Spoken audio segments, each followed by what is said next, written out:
Parte número 6. Tenga una confiada expectativa de bien. Capítulo 16. La batalla es del Señor. Cuando los saqueadores ejércitos de Moab, Amón y el monte Seir descendieron sobre Jerusalén, Josafat, el rey de Judá, declaró el estado de emergencia y convocó a todo Judá a buscar la ayuda del Señor. Todos los hombres de Judá, con sus esposas y sus pequeños, llegaron delante de la casa del Señor con expresiones sombrías, esperando ansiosamente oír de parte de su rey. Sabían que sus enemigos le sobrepasaban en número con mucha diferencia, y el temor a perder todo lo que tenían ahora abatía sus espíritus. Algunas de las mujeres lloraban incontroladamente, teniendo temor por las vidas de sus esposos en la cercana batalla. Los niños que había con ellos, que nunca habían visto a sus padres y sus familiares tan temerosos y abatidos, tan solo esperaban con una tranquilidad poco característica a que el rey hablase. ¿Has estado en una situación como esta, en la que tus circunstancias parecen ser totalmente desesperanzadoras?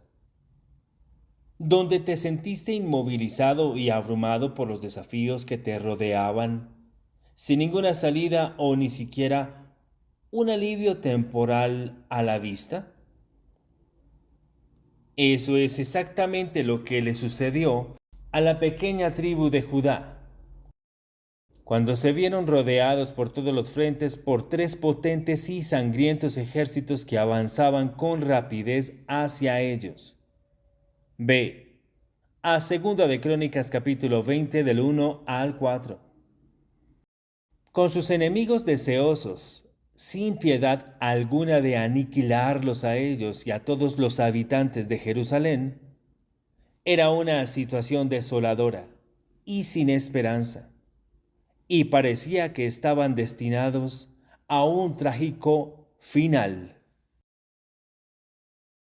Esperanza para momentos sin esperanza. Puede que haya periodos en nuestras vidas en los que parezca que nuestros desafíos nos llegan desde todas las direcciones simultáneamente y nos vemos completamente inundados por un problema tras otro. Quizá la presión de un desafío económico condujo a grietas en tu matrimonio, al igual que el desarrollo de una enfermedad y una pesada opresión mental. Bajo el peso acumulado de todo lo que llega, tú, a la misma vez, te sientes como si toda tu vida estuviera en una espiral, fuera de control y te estuvieras desmoronando. Día tras día, tus circunstancias parecen estar deteriorándose con rapidez, a pesar de tus mejores esfuerzos por salvar las cosas. En momentos tan desesperados, ¿tú qué haces cuando sinceramente no sabes qué hacer? Creo que la respuesta puede encontrarse en el relato que hace la Biblia de la batalla de Josafat. Hay muchas perlas de sabiduría preciosas y prácticas ahí de las que tú y yo podemos beneficiarnos, especialmente cuando se trata de afrontar una gran presión y sentirse paralizado por la escala de las adversidades que nos rodean. Vencer el temor. Quiero dirigir tu atención al hecho de que cuando Josafat fue informado de que una gran multitud salía contra él, tuvo miedo. Eso es. La primera reacción de Josafat fue el temor. No sé tú, pero eso me da esperanza. Estoy muy contento de que la palabra de Dios no censure detalles poco glamorosos. nos da un retrato auténtico de quién era Josafat. Él no era un valiente rey guerrero que siempre está lleno de fe y que goza de una dosis desproporcionada de osada valentía, siempre listo para derribar a sus enemigos. No, era un hombre común. Era como nosotros. Cuando se enteró de las malas noticias acerca de sus enemigos, hizo lo que tú y yo habríamos hecho. Sintió pánico. Pero lo que hizo destacar a Josafat fue que incluso cuando tenía temor, lo primero que hizo fue que decidió consultar al Señor. Ve a 2 de Crónicas capítulo 20, verso 3. Eso es algo que tú y yo necesitamos aprender a hacer siempre que sintamos temor. En vez de caer en espiral cada vez más profundamente en el abismo de la autoderrota, debes saber que cuando te sientas abrumado por tus circunstancias, ese es el momento en que necesitas decidir consultar al Señor. Sin duda, no es el momento de alejarse de Dios y de sentirse amargado, enojado, frustrado y defraudado con Él. Dios no es el autor de tus problemas. Él es el autor y consumador de tu fe, tu victoria y tu éxito. Josafat nos muestra que está bien sentir temor. Todos experimentamos oleadas de temor de vez en cuando, y Dios no te condena cuando sientes temor. Pero cuando recibas un informe médico negativo o malas noticias acerca de tu familia o de tu negocio, decide buscar al Señor. Jesús es tu respuesta. Su perfecto amor por ti echará fuera todo temor. Tener verdadera esperanza bíblica. Cuando Josafat hubo reunido a todo Judá en torno a él, se puso delante del pueblo en la casa del Señor y oró. Jehová, Dios de nuestros padres, ¿no eres tú Dios en los cielos y tienes dominio sobre todos los reinos de las naciones? ¿No está en tu mano tal fuerza y poder que no hay quien te resista? Ve a 2 de Crónicas capítulo 20, verso 6. ¿Qué ves en las palabras de la oración de Josafat?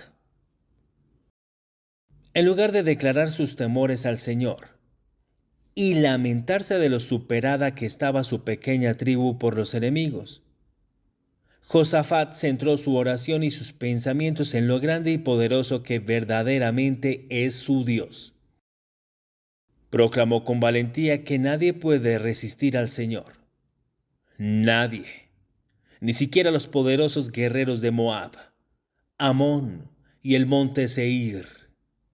En una situación sin esperanza, Josafat esperó en el Señor. Yo llamo a eso esperanza bíblica. Esperanza es una hermosa palabra en la Biblia. Esperanza en el Nuevo Testamento es la palabra griega elpis, que significa como una favorable y confiada expectativa o la feliz anticipación del bien. Eso significa que cuando tú esperas en el Señor, hay un gozo en tu aspecto. Dicho con sencillez, una sonrisa en tu cara. Hay una confiada seguridad en tu corazón de que, a pesar de lo sombrías que parezcan ser las circunstancias, aún no ha terminado. Dilo en voz alta. Dilo en este momento. Aún no ha terminado. Dios está obrando en segundo plano para ti y está dando la vuelta a la situación para tu bien. Ve a Romanos capítulo 8, verso 28. Él está preparando una mesa delante de ti en presencia de tus enemigos. Ve a Salmo capítulo 23, verso 5. Todos sus abundantes recursos celestiales, su poder, su sanidad, su restauración, su liberación, su provisión, su favor, su ayuda, su consuelo y su amor están contigo y están de tu lado, esperando a ser desatados sobre ti. El Señor tu Dios abrirá las ventanas de los cielos sobre tu vida y derramará para ti tal bendición que no habrá espacio suficiente para recibirla. Cuando toda nuestra esperanza está en Él, podemos contar con sus promesas hacia nosotros. Él reprenderá al devorador por nosotros y no permitirá que el enemigo tome lo que nos pertenece legítimamente. Desgraciadamente, la palabra esperanza, tal como se usa en nuestra lengua moderna, es completamente diferente e incluso opuesta a la manera en la que la Biblia la define. Esperanza hoy en día, decimos cosas como, espero conseguir el empleo y espero que no llueva mañana. Nuestro uso de la palabra denota incertidumbre, duda y ambivalencia. Muchas veces incluso usamos la palabra esperanza en sentido negativo como si esperásemos lo peor. Por ejemplo, podríamos decir, espero que el informe médico no vaya a ser malo, con tonos llenos de temor, aprensión e inseguridad. Eso no es esperanza bíblica. Esperanza que no desilusiona.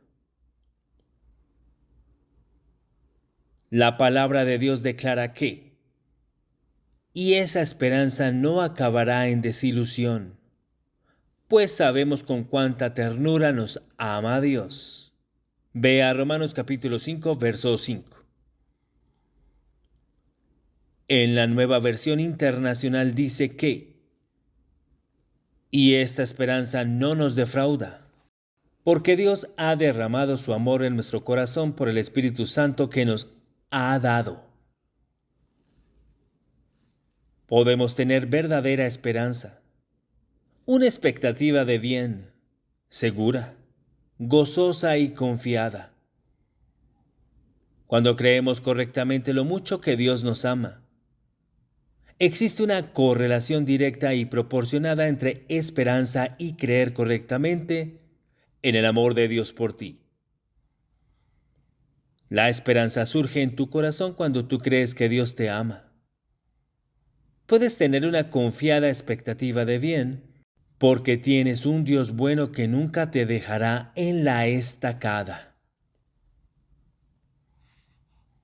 A pesar de lo adversas que puedan parecer tus circunstancias en este momento, pon tu confianza en el Señor. El hombre puede defraudarnos y fallarnos, pero Dios nunca falla. El Salmo capítulo 118 del verso 8 al 9 lo expresa para nosotros cuando dice: mejor es confiar en Jehová que confiar en el hombre. Mejor es confiar en Jehová que confiar en príncipes. Tan solo mira los resultados cuando lo hacemos.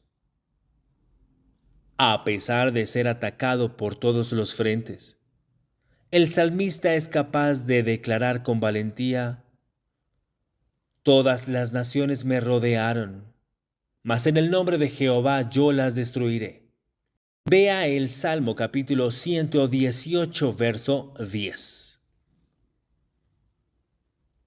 ¿Quieres saber por qué el salmista pudo poner su confianza en el Señor en lugar de en el hombre? El secreto se revela en el modo en que este salmo comienza y termina. El primer versículo comienza con un enfático: den gracias al Señor, porque Él es bueno. Su gran amor perdura para siempre. Y el salmo termina con una frase idéntica: den gracias al Señor, porque Él es bueno. Su gran amor perdura para siempre. Verso 29. Amigo, espera en el Señor porque Él es bueno y su amor perdura para siempre. A pesar de lo difícil, imposible o apremiante que pueda ser tu situación actual, puedes tener una expectativa de bien positiva, optimista y confiada. Y se debe a que tú sabes y crees que tu Dios es bueno y que su amor por ti perdura para toda la eternidad. Tú eres la niña de sus ojos. Esta esperanza nunca defrauda, lo cual significa que tus mayores victorias están por delante. Estar quietos. Después de que Josafat decidiera buscar al Señor y hubiera orado delante de toda la asamblea de Judá, el Espíritu del Señor vino sobre Jaasiel y él declaró las palabras del Señor.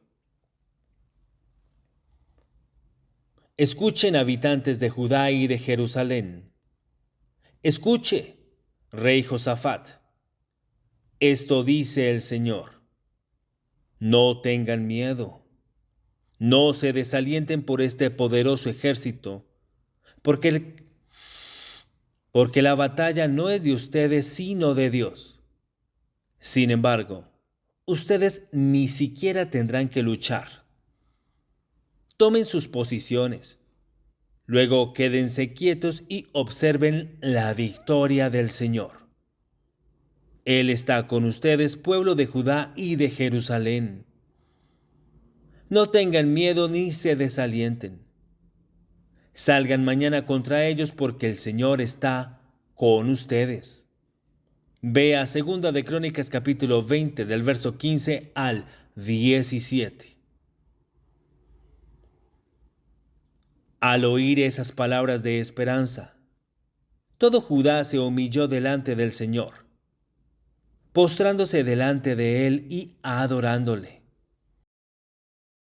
Hoy el Señor te está diciendo las mismas palabras en tus situaciones. Espera en Él porque Él te ama. No tienes que vivir con temor y desaliento, cuando sabes que la batalla no es de ti, sino del Señor. Quédate quieto y mira la salvación del Señor. La batalla es de Él, y tú no tendrás que luchar en ella. ¿Qué haces tú cuando no sabes qué hacer? Quédate quieto y mira la salvación del Señor en tu situación. Pero, Pastor Prince, si me quedo quieto, nada sucederá. Amigo, estar quieto no es inactividad o no hacer nada. Es una postura de esperanza, que implica mantener tu esperanza anclada en la persona de Jesús y tener una segura y confiada expectativa de bien. Cuando los saqueadores ejércitos del faraón iban a la carga hacia los hijos de Israel, decididos a aniquilarlos, Moisés simplemente declaró a los aterrados israelitas: no tengan miedo, solo quédense quietos y observen cómo el Señor los rescatará hoy. Ve a Éxodo capítulo 14, verso 13. La palabra hebrea para rescate o salvación es Yeshua, que es realmente el nombre de Jesús. Por lo tanto, la salvación es la persona de Jesús y Él está contigo. Cuando estés atrapado en una situación sin esperanza, aprende a tomar posiciones. Quédate quieto y mira el poder salvador de la obra de Jesús por ti. Él nunca te dejará ni te abandonará. Ve a Hebreos capítulo 13, verso 5. Y cuando te centres tú mismo, tus pensamientos, tus creencias y tus esperanzas en Él te guiará con respecto a qué hacer. Al igual que guió a Josafat hacia una triunfante victoria sobre sus enemigos. Cree en el Señor. Vamos a llegar al punto culminante de la historia. ¿Estás preparado para leer sobre la batalla de Josafat? La Biblia nos dice: y cuando se levantaron por la mañana, salieron al desierto de Tecoa. Y mientras ellos salían, Josafat, estando en pie, dijo: Oídme, Judá, y moradores de Jerusalén. Creed en Jehová vuestro Dios y estaréis seguros. Creed a sus profetas y seréis prosperados. Ve a 2 de Crónicas, capítulo 20, verso 20. Quiero alimentarte a memorizar este sencillo y poderoso versículo. Yo lo denomino la visión 2020, porque este versículo se encuentra en el capítulo 20, versículo 20. Es tener lo que los oftalmólogos consideran una agudeza visual sana. Eso significa que tú no sufres miopía y puedes ver con claridad cuando tú estás a una distancia de 20 pies del esquema visual.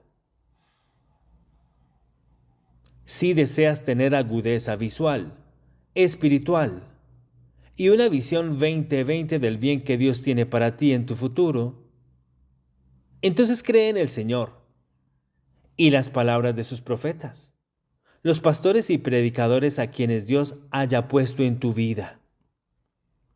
Ese es el poder de creer correctamente. No seas miope y te quedes enredado en tus actuales desafíos, corriendo de un lado a otro como si fueras una gallina descabezada, intentando resolver tus problemas con tus propias fuerzas. Dios no quiere que vivas en un estado perpetuo de incertidumbre, ansiedad, estrés y temor. Cree en el Señor tu Dios y serás establecido. Cree en sus profetas y serás prosperado. Cree que las batallas que tú estás peleando son del Señor.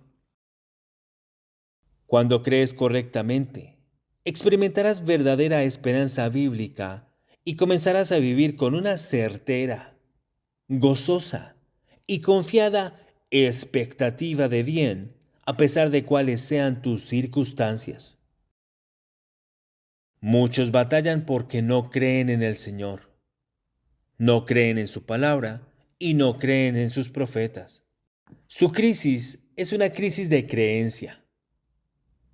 Por eso es tan esencial entender el poder de creer correctamente. Creer correctamente siempre producirá, ¿sabes? Creer correctamente siempre producirá vivir correctamente. Si tú puedes cambiar lo que crees, sin duda puedes cambiar tu vida y comenzar a vivir con esperanza, gozo y confianza. La inusual estrategia militar de Josafat. Antes de que el ejército de Judá marchase al campo de batalla, Josafat consultó con el pueblo. Entonces hizo algo muy inusual. Nombró a adoradores que cantasen alabanzas al Señor para que fueran delante del ejército. Esa es una estrategia militar muy peculiar, por decirlo suavemente. Pregunta a cualquier experto en guerra. Ninguno te aconsejaría que enviaras a tus músicos al campo de batalla y mucho menos que los posicionaras precisamente delante, a menos que tuvieras un deseo de muerte para ellos. Por lo poco que sé sobre la guerra militar, es necesario primero enviar a las fuerzas de élite, como sus comandos o SEALs de la Marina, para recopilar inteligencia o golpear objetivos clave. Y se supone que ellos operan en modo sigilo para obtener ventaja táctica contra el enemigo. Un grupo de adoradores alabando a Dios con toda la fuerza de su voz y delatando su posición delante del enemigo suena más a una misión suicida que a una buena estrategia militar. Pero recordemos que esta no fue una batalla común. La batalla era del Señor.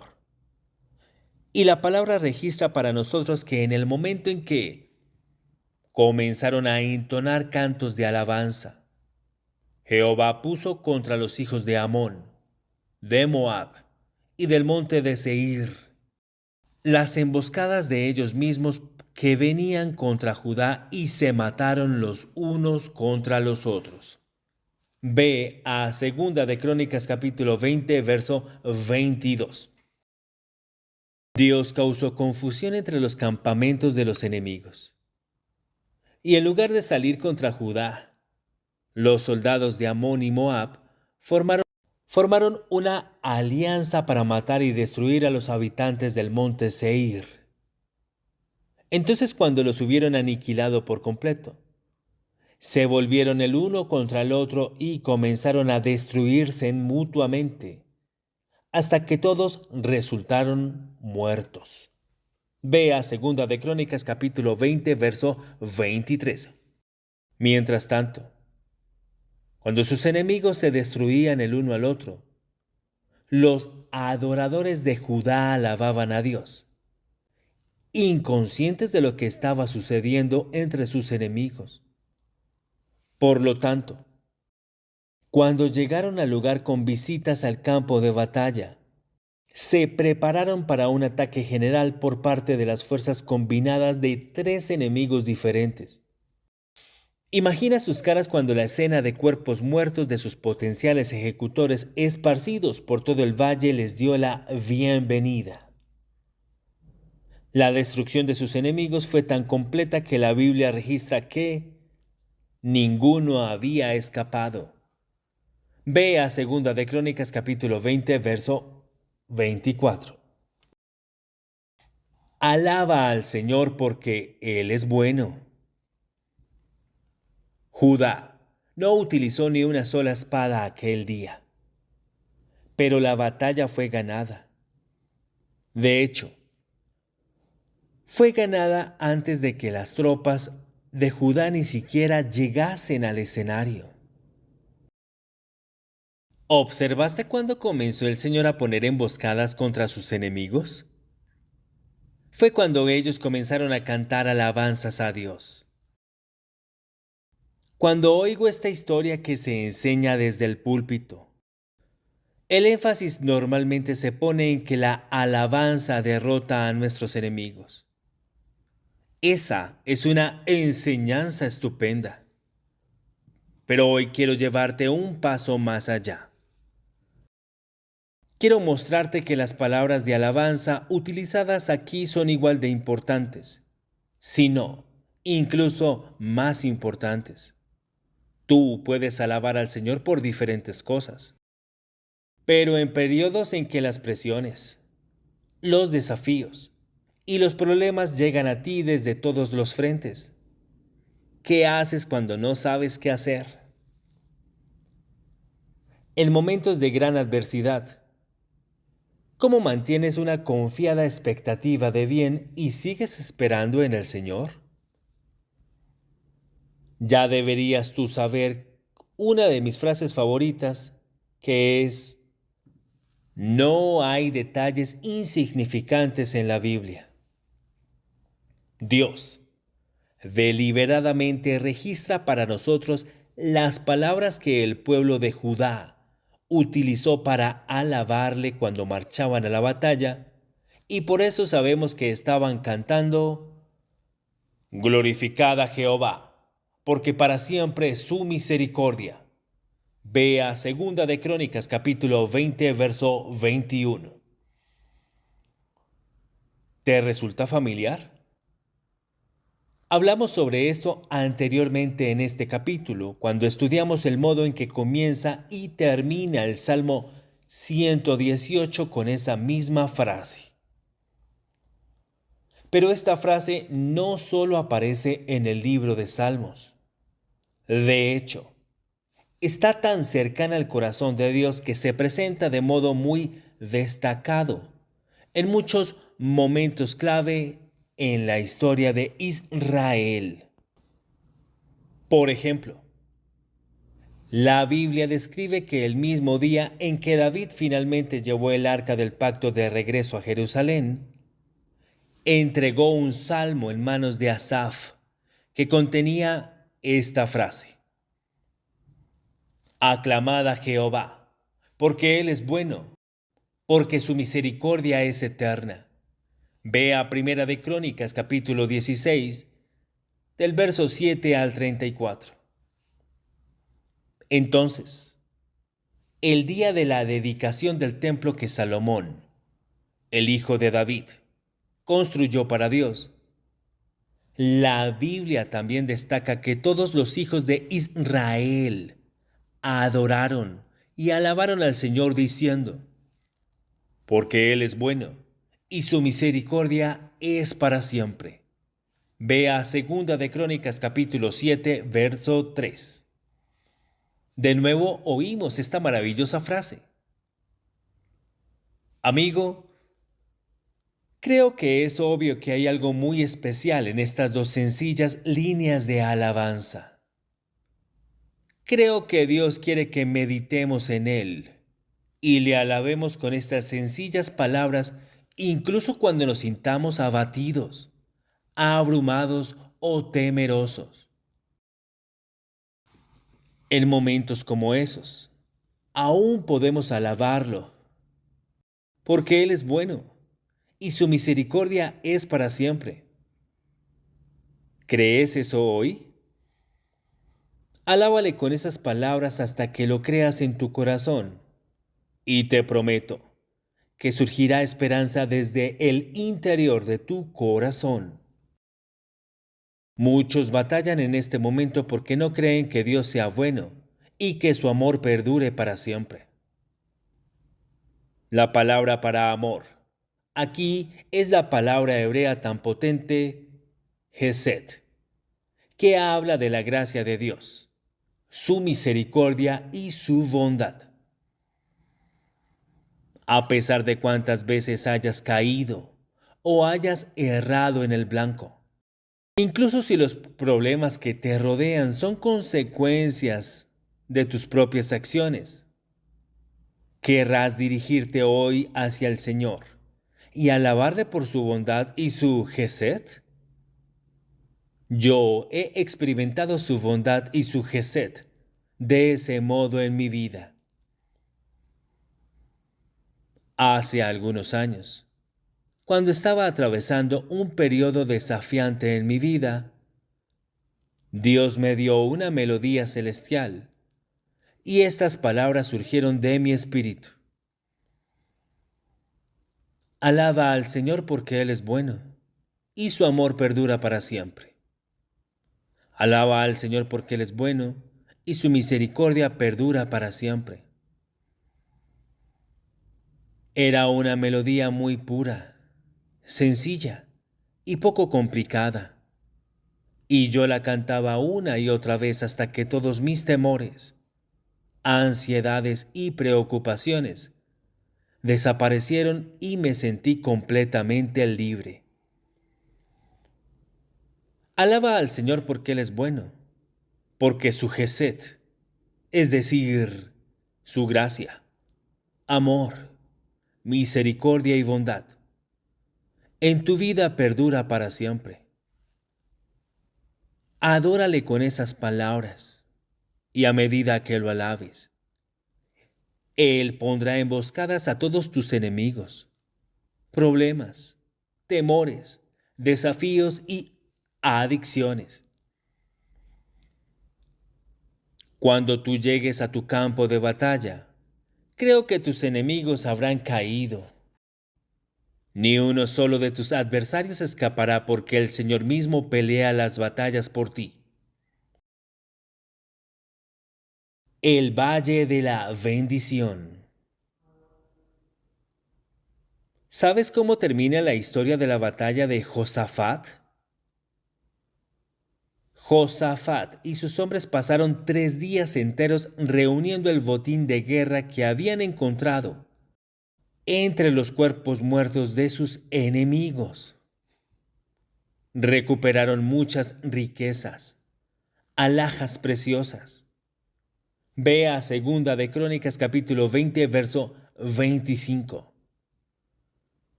El cuarto día, se reunieron con todo el botín en el valle de Beraca y adoraron y dieron gracias al Señor allí.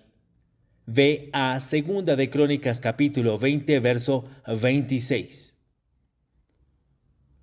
Qué adecuado es entonces que llamaran a ese valle Beraca, que significa bendición. Después de eso, la Biblia nos dice que regresaron a Jerusalén llenos de gozo porque el Señor los habría librado de sus enemigos. Ve a Segunda de Crónicas capítulo 20, verso 27.